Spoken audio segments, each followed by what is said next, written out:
Tarehe 11 ya mwezi wa 6 mwaka 2026 tuko hapa jijini New York, Marekani, tukiendelea na mkutano wetu maalum kabisa kwa ajili ya kuhakikisha nchi wanachama tunasimamia mikataba ya kisheria kwa ajili ya haki za watu wenye ulemavu.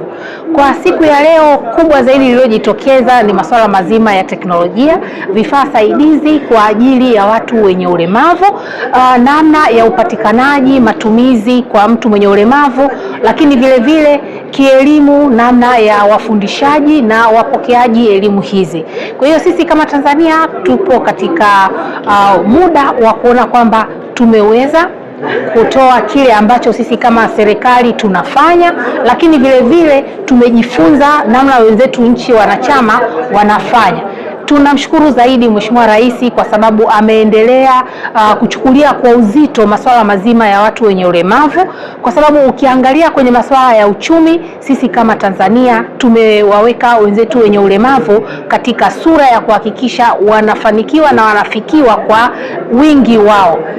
Ukiangalia katika halmashauri zote 184, kila mkurugenzi anafahamu ndani ya makusanyo yake ya mapato ya ndani anatenga 10% kwa ajili ya uwezeshaji kiuchumi wanawake, vijana na watu wenye ulemavu, lakini katika 10% hii ni 2% ambazo watu wenye ulemavu wanawezeshwa. Lengo ni kuona kwamba wanapewa wanajumuishwa katika kuona kwamba na wao wanaweza kujitegemeza na waweze kuyamudu mazingira yanayowazunguka. Kwa hiyo kwa uwezeshaji huu watu wenye ulemavu mbalimbali tayari wameshanufaika katika vikundi, lakini hata mtu mmoja mmoja. Lakini katika manunuzi ya umma kiserikali, katika 30% zinazotolewa na wenzetu wa PPRA, tayari katika sheria walizopewa ni 10% katika manunuzi ni kwa ajili ya kundi hili la watu wenye ulemavu. Yote hii ni kuona kwamba tunawategemeza waweze kujipatia vifaa vya kuwawezesha kutoka sehemu moja kwenda nyingine, lakini vile vile kama ni wanafunzi waweze kuhudhuria vizuri masomo yao, lakini vile vile kama serikali tumeendelea kuona kwamba tunatoa nafasi kwa walimu, kwa mfano chuo kile cha pale Patandi Arusha, waweze kuendelea kupata ujuzi wa namna ya kuhudumia hawa wenzetu wenye ulemavu. Kwa hiyo sisi kama Tanzania kwenye mkutano huu umekuwa manufaa makubwa sana, sababu tumeweza kubadilishana mawazo na wenzetu, lakini vile vile kuendelea kutanua namna ya kufikiri kuweza kufikia hili kundi la watu wenye ulemavu. Ofisi ya Waziri Mkuu, Sera, Bunge, Uratibu na wenye ulemavu kama focal point ya mkataba wa Umoja wa Mataifa kuhusu haki za watu wenye ulemavu. Kwanza namshukuru kiongozi wetu wa msafara ambaye amemwakilisha waziri wetu wa nchi kwa uratibu na mwongozo ambao kimsingi ameuwezesha ujumbe wetu kushiriki vizuri kwenye mkutano huu. Kwenye mkutano huu kimsingi participation ya nchi yetu imekuwa ni nzuri, tumeshiriki actively kwenye maeneo karibu yote, na kikubwa ambacho tunatoka nacho hapa ni kile ambacho tumejifunza. Cha kwanza tulichojifunza, kwanza mafanikio kama nchi.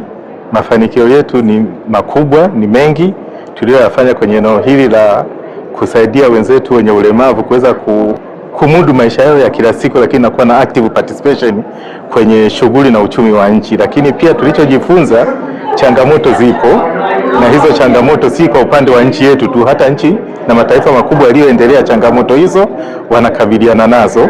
Tunachotoka nacho hapa au kuahidi sisi kama ofisi yenye dhamana ya kuratibu utekelezaji wa masuala haya ni kwenda kuyatengenezea yale ambayo tumejifunza mpango kazi, na kuhakikisha sasa mpango kazi huo unatekelezwa na serikali nzima kwa kupitia wizara na taasisi mbalimbali.